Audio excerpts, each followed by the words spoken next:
Let's get into the other coaches because Dykeel Shorts, Phil Simpson, we talked to both these guys at Fordham for a brief moment, so it's not the first time we've heard from them. That was on the Pinstripe Bowl trip.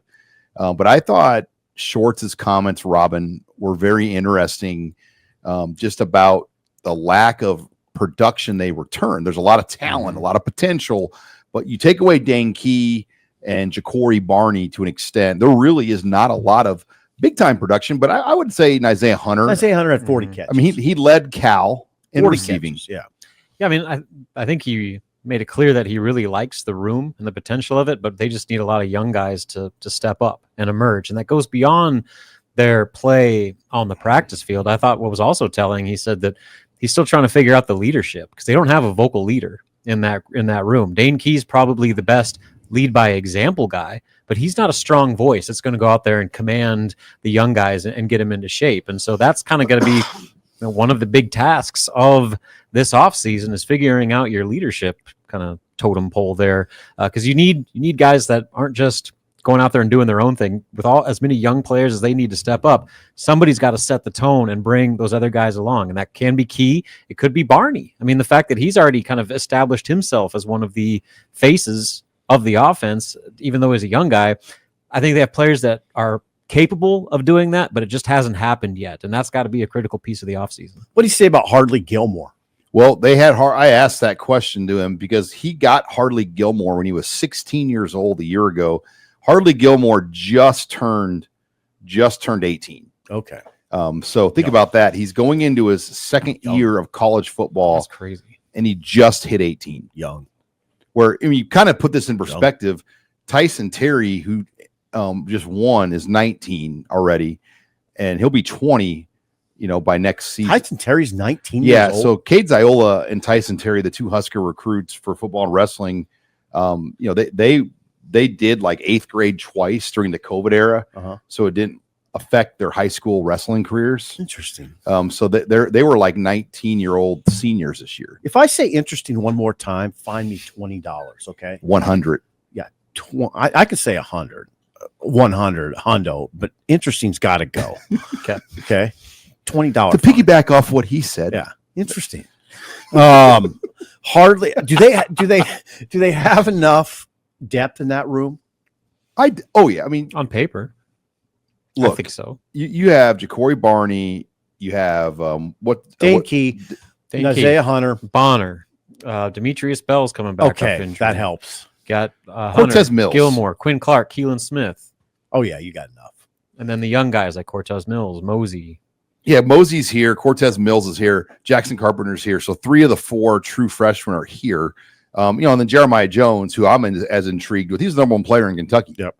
But what Short says is right. There's not a lot of proven production, which is why Key, and I am putting Hunter in that category. Hunter had 40 catches at Cal. He's one of the only guys that's done it. Right. There's 3 guys, maybe Bonner too, that have actually played at this level. Can't you just pencil in Key and Isaiah Hunter as starters? With Barney and Mills in the top 4. That's probably your top 4. And then Gilmore. That's your 5th. That's your 5 right there. And then if you play 6, like you're probably looking at either Janiron Bonner, Quinn Clark, maybe Keelan Smith, maybe Mosey. I mean, Mosey, as you heard at St. Michael's, he could play some running back too. Right. He played running back in high school. I watched that film of him at running back. He's a good running back. He's a great catch after the run guy, obviously, because he played running back. Now, I also heard Shorts. Now, so listeners understand, Phil Snow spoke first. So I peeled away and kind of tried to start writing, but I wanted to go get Phil Snow, didn't get him. Then I was listening to these other guys, trying to listen to him. Shorts talked about Dylan quite extensively, didn't he? It was his last answer. Yeah, and basically just initial impressions of the guy that's going to be throwing his receivers the ball. And he had an anecdote of when he showed up for just workouts, and he got there at 6 a.m. thinking that he was going to be one of the first guys in. And he gets there, and Dylan Raiola is already in there midway through a boxing workout. At 6 a.m.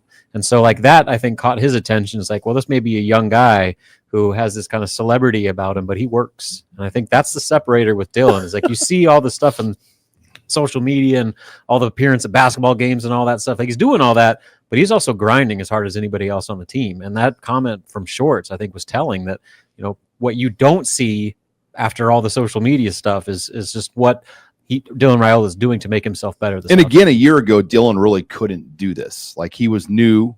He was a freshman, early enrollee, hadn't won the job yet. So he couldn't really kind of take on this type of role yet because he had to win it. And Matt Rule wanted to make sure that he earned it, won the job. But now, a year later, he's really grasped that role well. Why is he doing boxing drills? Just a cardio workout, different type of cardio. It's a good workout. Kickboxing. Yeah. Was it kickboxing or I'm conventional? Sure, like a lot of boot camp places do like kickboxing classes and kicks and punch. I wonder what he was doing, kickboxing or conventional. Pretty sure he just said boxing. But I'll tell you what, his dad's not going to let him become a celebrity, quote unquote. Yeah, you can do all that stuff. That's fine as long as you're putting in the work behind the scenes. And yeah, you know what I mean. Sounds like he is. But Dylan, the celebrity mindset won't play around Dominic. Dylan's got to work. I never ever worry about Dylan's work ethic. He was at the basketball game again in those kind of courtside seats Monday night, and it was Emmett with him. And who else? Emmett's always with him. Those are the only two I saw. Yeah, they're doing TikToks now together. Yeah, little dance videos. Yeah, they're kind of good dancers. I think if Sipple and I just started doing like dance TikToks. No, don't think about it. I don't know why you haven't yet. Why that's not already a thing. Don't get that. Don't put that out. Don't put it out there. Okay. Yeah. Briefly, Phil Simpson too, making his return back to Nebraska. And, when he was here the first time, we never interviewed him because he was in a completely different role, like a behind the scenes role. Now he's in a much more prominent role.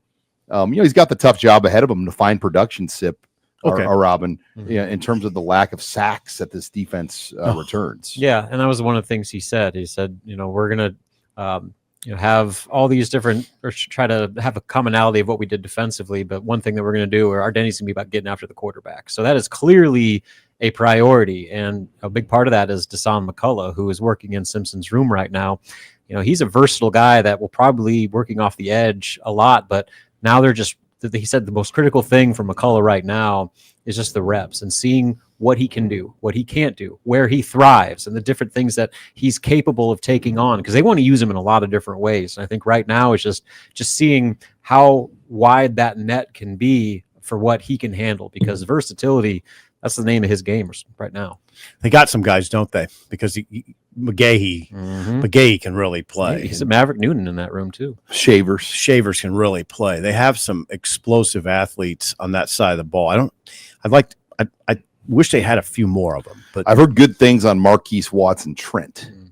He's got the production to back that up, but you wonder, is he a day one starter or is he a rotation guy? Because they have a tough decision there with some of these other linebackers. Marquise Watson Trent made a big impression at Sean's, what do you call it, Sean? The St. Michael's Husker night? Yeah. When he said he enjoyed mat drills. He enjoys them. He said they're fun. I mean, he brought his fiance. He's an older guy. Yeah. And you can tell. I mean, if you question you can't question how much he loves football when he's up there smiling and talking about how much he likes mat drills. He's a dude. I mean, very interesting.